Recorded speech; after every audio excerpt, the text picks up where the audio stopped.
Welcome to my YouTube automotive channel. Today I am sitting in a 2009 Chrysler Sebring. This Sebring is equipped with factory remote start. So this is the button here. If you have one of these as well and the remote starter is not working, I will show you what is the most common fix. Before you try anything else, I will just mention change the battery in the key fob, make sure the battery in the key fob is good. When you try the remote start, make sure the car is locked, and then just push this button twice. That's how it's supposed to work. To start, open the front hood. If your Sebring has a factory remote start, on the passenger side of the engine bay you will have this black pin.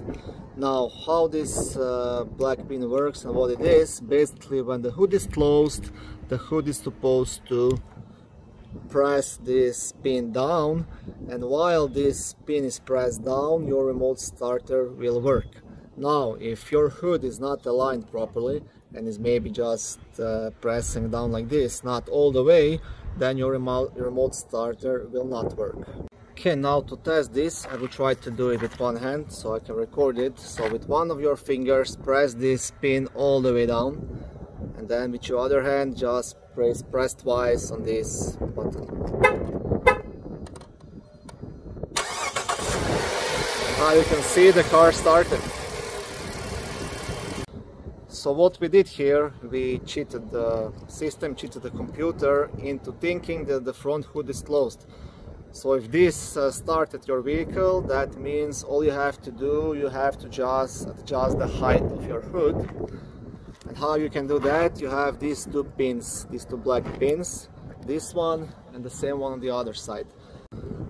So with these pins you can adjust the height of your front hood. So to have it sit lower, so the front hood pushes onto that pin for the remote start, you just have to turn this to the right side clockwise on both sides, and then what you have to do, try closing the hood and see if that remote starter works. If it doesn't, spin those black pins even further in. So when you close the front hood, this pin is pushed down all the way.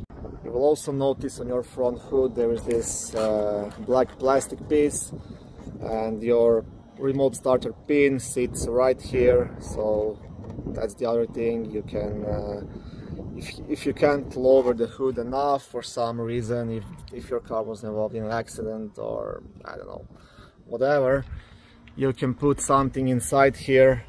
So when you close that hood, that pin is compressed all the way in, and you will have your remote starter. Okay, thank you for watching this short video. I really hope it was helpful. If it was, please like it and subscribe to my channel. I try to post new videos daily. On my channel you can find lots of similar how-to videos, educational videos, car reviews, 0 to 60 times, and similar automotive topics.